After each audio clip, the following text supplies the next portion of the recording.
નમસ્કાર. આજે આપણે ગની દહીવાલાની એક ખૂબ જ સુંદર કવિતા ચાલ મજાની આંબાવાળી વિશે વાત કરીશું. આ કવિતા ધોરણ 8ના પાઠ્યપુસ્તકમાં પણ છે અને આપણને બાળપણની મીઠી યાદો અને સપનાઓની એક મજાની દુનિયામાં લઈ જાય છે. તો ચાલો કવિતાની દુનિયામાં જઈએ. જુઓ આ ચિત્ર કેટલું સરસ છે ને. કવિતાનો જે મૂળ ભાવ છે એને આ ચિત્ર જાણે જીવંત કરી દે છે. બાળકોની પેલી નિર્દોષ રમતો, આંબાવાડિયાનું શાંત વાતાવરણ ને પેલી કાગળની હોડીઓ, આ બધું જોઈને તરત જ આપણું બાળપણ યાદ આવી જાય, ખરું ને? તો આજની આપણી આ સફરમાં આપણે શું શું જોવાના છીએ? સૌથી પહેલાં તો કવિ અને કવિતાનો પરિચય મેળવીશું. પછી કવિતાની પંક્તિઓને ઊંડાણથી સમજીશું. સપના અને હકીકત વિશે કવિ શું કહે છે એ જાણીશું. અને હા, આ કવિતા એક ગઝલ છે, તો ગઝલ એટલે શું એ પણ સમજીશું. અને છેલ્લે કવિતાનો સાર શું છે એની વાત કરીશું. તો ચાલો શરૂઆત કરીએ આ સુંદર કવિતાના રચયિતા એટલે કે કવિ ગની દહીવાલાના પરિચયથી. તો આ કવિતા લખી છે ગની દહીવાલાએ. એમનું આખું નામ હતું અબ્દુલ ગની અબ્દુલ કરીમ. એ છે ને ગુજરાતના બહુ જ જાણીતા ગઝલકાર અને ગીતકાર હતા. ગાતા ઝરણા અને ગનીમત એમના ખૂબ વખણાયેલા કાવ્યસંગ્રહો છે. એમની ખાસિયત એ હતી કે એ સાવ સહેલા શબ્દોમાં પણ બહુ ઊંડી વાત કહી દેતા, જે આપણને આ કવિતામાં પણ જોવા મળશે.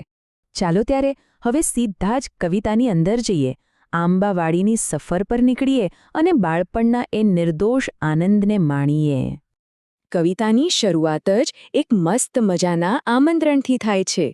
કવિ કહે છે, ચાલ મજાની આંબાવાડી, આવલ બાવલ રમીએ. અહીં વાત એવી રમતની છે જે સાવ અમસ્તું રમવાની છે, એટલે કે કોઈ કારણ વગર, બસ મજા માટે. અહીં જીત હારનું કોઈ મહત્વ જ નથી. મહત્વ છે માત્ર રમવાના આનંદનું. એટલે કે આ પંક્તિઓ આપણને બાળપણની શુદ્ધતાની યાદ અપાવે છે. એ સમયે જ્યારે કોઈ પણ જાતના હેતુ વગર, જીતવા હારવાની ચિંતા વગર, માત્ર ને માત્ર આનંદ માટે રમતા હતા. અને કદાચ એ જ જીવનનો સાચો આનંદ છે. હવે આગળની પંક્તિઓ જુઓ. અહીં વાત આવે છે કાગળની હોડીની, અને કવિએ બહુ જ સુંદર રીતે એને જીવનના પ્રવાહ સાથે જોડી દીધી છે. જુઓ, કાગળની હોડી બનાવી એ કેટલી સાદી પણ મજાની પ્રવૃત્તિ છે, ખરું ને? કવિ કહે છે કે આપણું જીવન પણ એ વહેતા પાણી જેવું છે. એ સતત આગળ વધતું રહે છે. અને આપણે એ કાગળની હોડીની જેમ નાની મોટી આશાઓ સાથે બસ એ પ્રવાહમાં આગળ વધવાનું છે. ખરેખર ખૂબ જ સુંદર વાત કહી છે. અત્યાર સુધી તો બાળપણ અને રમતોની વાત હતી, પણ હવે કવિ થોડી ગંભીર અને વિચારવા જેવી ઊંડી વાત કરે છે. ચાલો એને સમજીએ. આ પંક્તિઓ ખરેખર બહુ શક્તિશાળી છે. કવિ કહે છે, હોય હકીકત હતભાગી તોય સંઘરીએ સ્વપ્નાઓ. આનો મતલબ એ છે કે ભલે આપણી વાસ્તવિકતા, આપણું જીવન ગમે તેટલું મુશ્કેલ કેમ ન હોય, આપણે સપના જોવાનું અને એને સાચવવાનું ક્યારેય છોડવું ન જોઈએ. અહીં બે શબ્દો સમજવા જેવા છે. હતભાગી એટલે કે કમનસીબ, અને પ્રારબ્ધ એટલે આપણું નસીબ, આપણું ભાગ્ય. કવિ કહે છે કે ભલે આપણું નસીબ પથ્થર જેવું કઠણ કેમ ન હોય, એની સામે આપણા સપનાઓ તો પોકળ એટલે કે હળવા ફૂલ અને નાજુક હોય છે. તો આપણે એ કઠોર ભાગ્યની સામે સપનાઓની હળવાશથી રમવાનું છે.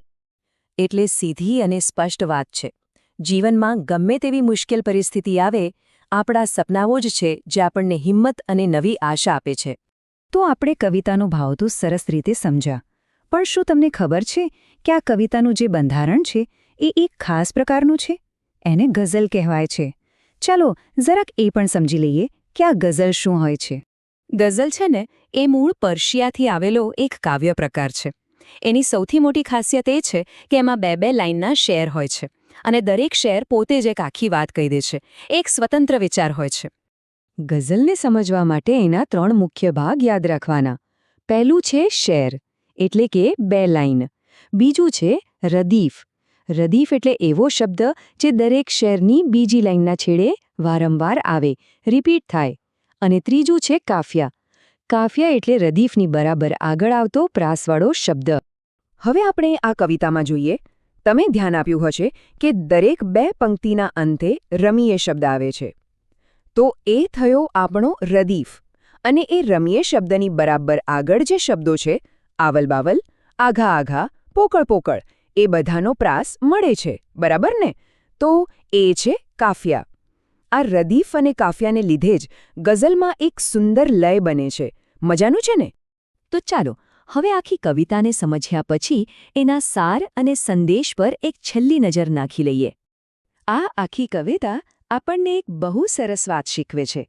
એ છે કે જીવનમાં બાળપણ જેવી નાની નાની રમતિયાળ ખુશીઓનું પણ એટલું જ મહત્વ છે જેટલું મોટા મોટા સપના જોવાનું. આ બંને વચ્ચેનું સંતુલન જ સાચું જીવન છે. અને અંતમાં એક સવાલ જે આપણા બધા માટે છે, અને એ છે કે આપણે જીવનમાં શું બનવાનું સ્વપ્ન સેવ્યું છે. ચાલો આ કવિતાની સાથે સાથે આપણે પણ આપણા સપનાઓને ફરી એકવાર યાદ કરીએ અને એમને હંમેશા જીવંત રાખીએ.